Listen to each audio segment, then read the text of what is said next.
მოგესალმებით, ეს არის გადაცემა ხალისხმა. დღევანდელ გადაცემაში ვსაუბრობთ გენდერულ სტერეოტიპებზე, რა ბარიერებს აწყდებიან აქტიური ქალები და როგორ ვებრძოლოთ დეზინფორმაციას. სპეციალისტი გენდერის საკითხებში ანა ჯებისაშვილი არის ჩვენ სტუდიაში. მოგესალმებით, მიხარია რომ ხართ ჩვენთან ერთად. მადლობა დიდი მოწვევისთვის. მიხარია რომ თქვენი სტუმარი ვარ და ისეთი მნიშვნელოვანი საკითხებისა სასაუბროთ, როგორიც ქალების ჩართულობა არის საზოგადოებაში, რაც ძალიან მნიშვნელოვანი არის დღევანდელი დღისთვის, რომ წინ წამოიწიოს ამ თემამ და გაშუქდეს უფრო მეტად. პირველად რაც მაინტერესებს, ანუ შენგან ასევე როგორც აქტიური ქალი, ძირითადად აი აქტიური ქალები რა ბარიერებს აწყდებიან პოლიტიკურ საზოგადოებრივ სივრცეში და რამდენად მოქმედებს სტერეოტიპები და საზოგადოებრივი აზრი აი მათზე, რამდენად რთული არის, რომ დღეს იყო აქტიური ქალი იმ სტერეოტიპების ფონზე, რომელიც დღეს მრავლად გვხვდება საქართველოში. ქალთა ჩართულობა საზოგადოებაში რამდენადაც მნიშვნელოვანია, იმდენად ძალიან ძნელია იყო წარმოჩენილი ქალი და განახორციელო ის იდეები, ყველა რაც გაქვს და გინდა რომ წინ წამოწიოს სხვადასხვა თემები.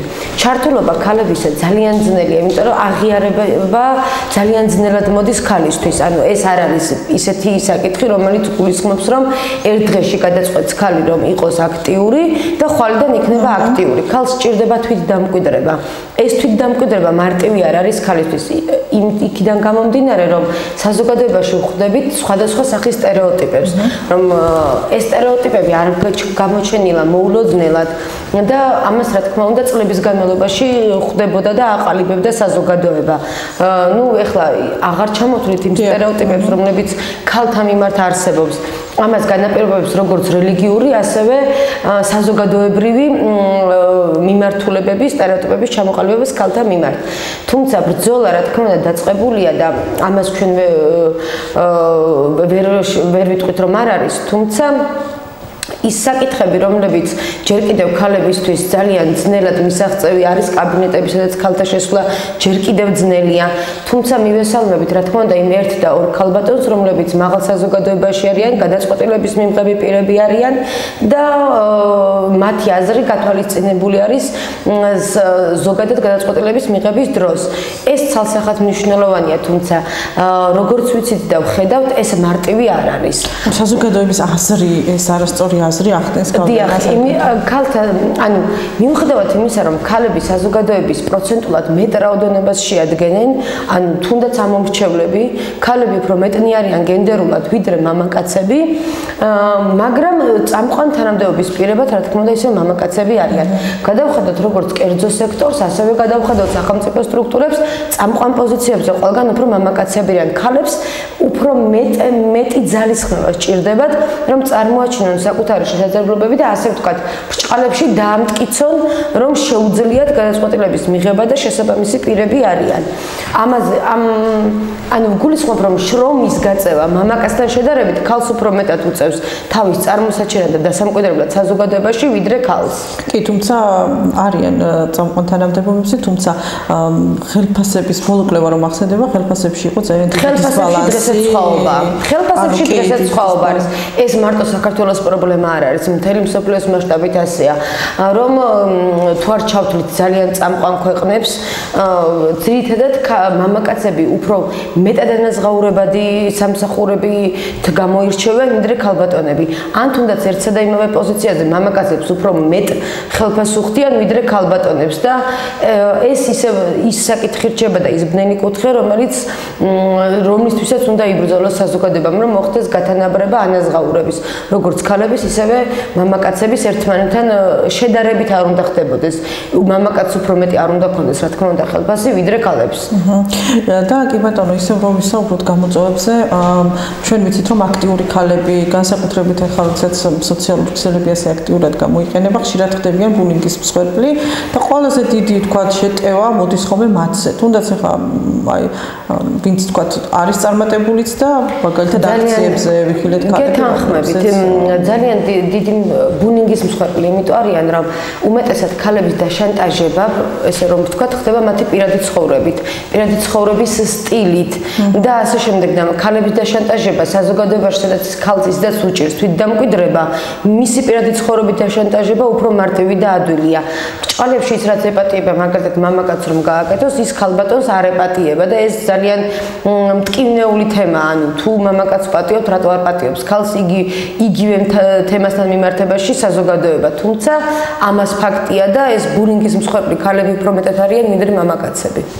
კი, სამწუხაროა რომ ქალების მხრიდან არის ხოლმე ასევე. ძირითადად ქალების, სხვათა შორის ძირითადად ისევ ქალები, ანუ ხარდაჭერა ქალების მიმართ უფრო დაბალია, დიახ, უფრო დაბალია, ვიდრე მამაკაცებს, ასე ვთქვათ, ამისი პრობლემა არ აქვთ. ისედაც მიაჩნიათ, რომ თვითონ წამყვანი სქესი არიან და ქალი მას ვერასოდეს ვერ დაეწევა, რას ქმედებებიც არ უნდა განახორციელოს. შესაბამისად, მამაკაცები არ ცდილობენ დაჩაგრონ სქესი, როგორც ასეთი თვითონ, რადგანაც ქალია.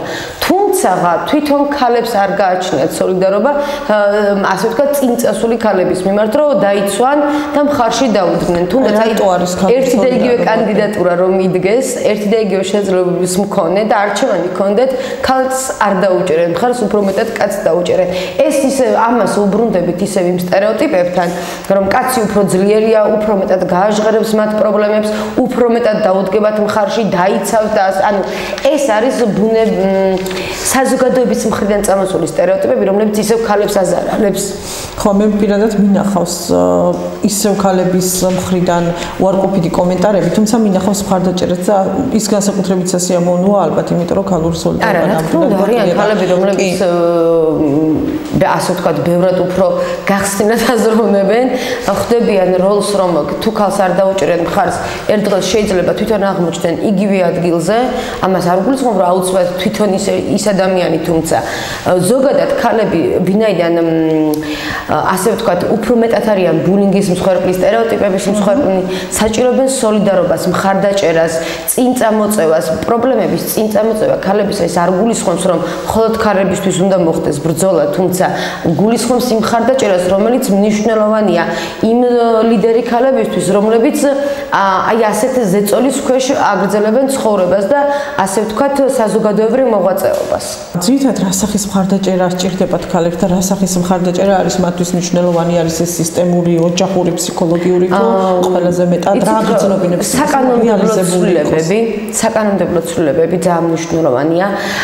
ადრე საუბარი იყო არჩევნებზე კვოტირების დროს, ახლა კვოტირება მაგალითად ჩვენს ქვეყანაში მოხსნილია. თუმცა კვოტირების სისტემა არჩევნების დროს იწვევს როგორც მიჩვევას და ასე ვთქვათ ძალდატანებით წამოწევას ვიღაცები, ანუ სქესის წამოწევას და არა ვიღაც კანდიდატურების წამოწევას. ეს არ არის სწორი.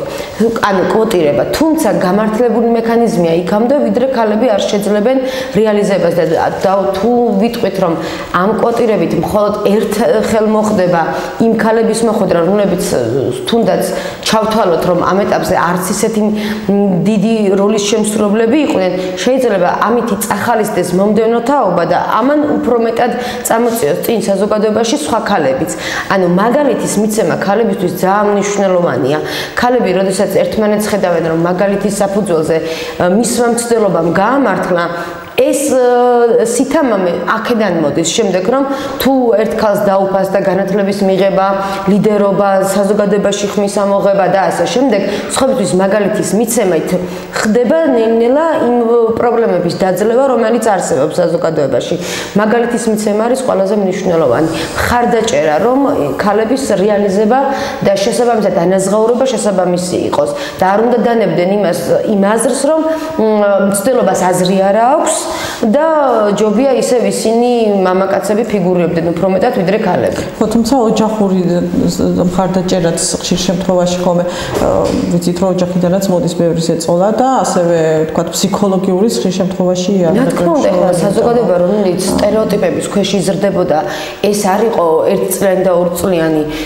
ჩვენ გადავიტანეთ და ქვეყანამ მსოფლიომ გადაიტანა ისეთი მარწუხები, რომელიც გულისხმობდა, რომ კაცი წინწესული სქესი იყო და ქალები შედარებით სუსტ სქესად არიან მოხსენიებული დღესაც ესე ამბობენ ვიდრე მამაკაცები და შესაბამისად ეს ფსიქოლოგიურად მოქმედებს მე სუსტი ვარ და ნაკლები შესაძლებლობები მაქვს ეს როდესაც გენეტიკაში დაბადების დღიდან გიდებენ ცოტათი ძნელია რომ ამას გადალახო ანუ ეს საკითხები თავში მოაგვარო ჯერ პირადი ბრძოლებიც ხომ მნიშვნელოვანია რომელიც ოჯახმა შეგიქმნა სოციუმმა შეგიქმნა რელიგიამ შეგიქმნა რომ შენ უფრო დაბალ საფეხურზე დგახარ ვიდრე მამაკაცი ამის გადალახვის მე დგები იმ საზოგადოების წინაშე რომლებმაც ან გადალახეს ან ვერა და შესაბამისად აი ასეთ ფონზე როდესაც ოჯახის პრობლემებს დაძლევ ოჯახში არსებულ სტერეოტიპებს გადალახავ ის მხარდაჭერა კიდე უფრო მეტად მნიშვნელოვანი ხდება ვიდრე თუნდაც საწყის ეტაპზე და ბრძოლის დაწყების ეტაპზე იწყებდი ამას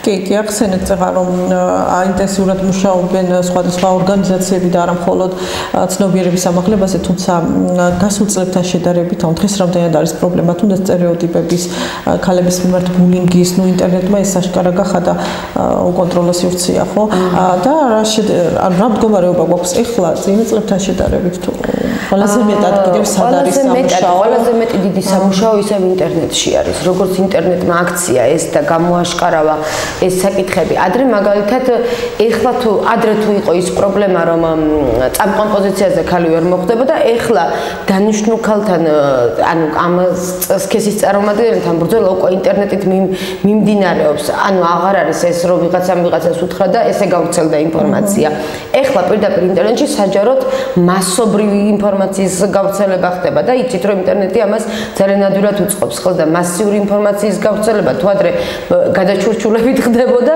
ეხლა ისეთი სისწრაფით ვრცელდება თუნდაც ერთი გაჟღერებული ფრაზა და შეიძლება ერთმა გაჟღერებულმა ფრაზამ ერთმა კომენტარმა ისე დაუნგრიოს აწყობილი კარიერა რომელიმე ქალბატონს რომ აი წარმოუდგენლად შესაბამისად ქალები დიდი რისკის წინაშე დგანან როდესაც ინტერნეტში მათი რაიმე საქმიანობის ამსახველი მასალა ხდება პირველ რიგში ქალებმა უნდა დაიწყონ თვით კრიტიკაც და თვით გამომჟღავნებაც უფრო მეტად ინტერნეტის გაკონტროლებას რა თქმა უნდა ვერავინ ვერ შეძლებს და ეს შეუძლებელია თუმცა ბრძოლა თვით ანუ იმ სტერეოტიპებისთან ბრძოლა უნდა მოხდეს დასაწყისში ანუ გულისხმობ ბავშვობაში სქესში განსხვავებაზე არა იმით კი არ უნდა მივდგნენ რომ დავუშვათ ის სუსტი სქესია და სუსტად აღზარდოთ როდესაც თავიდანვე თანაბრარი ვითარებებში თანამაპირობებში ხდება აღზარდა და განვითარება ბავშვების უკვე შესაბამისად თაობები იცვლება აი თქვენ აღნიშნეთ რომ რა შეიცვალა რა თქმა უნდა დღეს გოგონები და ბიჭები სულაც არ განიხილავენ ერთმანეთს ეს სუსტი სქესია და ეს ძლიერი სქესია ეს არც მიმართავენ ერთმანეთს და ეს ძალიან სასიხარულო ამბავია თუმცა ეხლა ბრძოლა უკვე ნამდვილად უნდა გადაინაცვლოს მაღალ თანამდებობის პირებთან დაკავშირებით დანიშვნაზე წამყვან თანამდებობებზე დანიშვნასთან დაკავშირებით ის კომისიები რაც გაუქმდა იმ ძალიან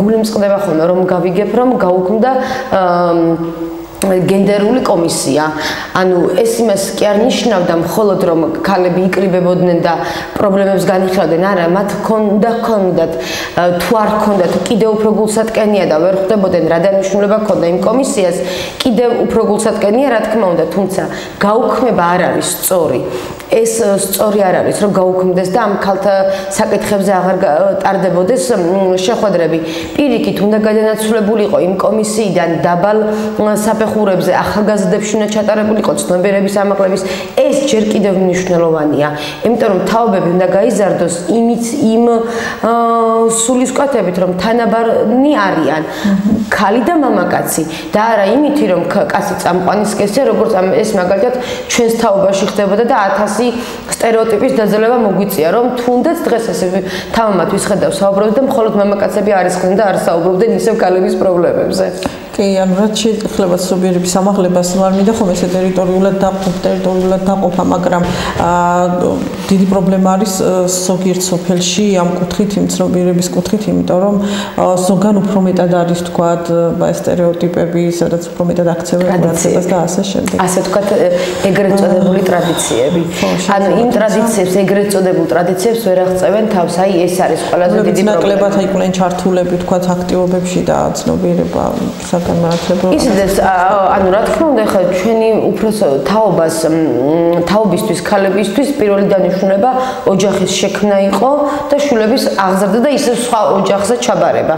გოგონები სუგულისხმობ. ანუ სხვადასხვა სხვა კულტურით იზრდებოდნენ, ასე რომ ვთქვათ, და ზრდიდნენ თვითონაც ესე აღიზარდნენ და შვილებსაც ესე ზრდიდნენ. ეხლა ამას რომ თავი დავახციოთ, მარტო ახალგაზრდებთან არ შეიძლება მუშაობა, აუცილებელია მუშაობა მოხდეს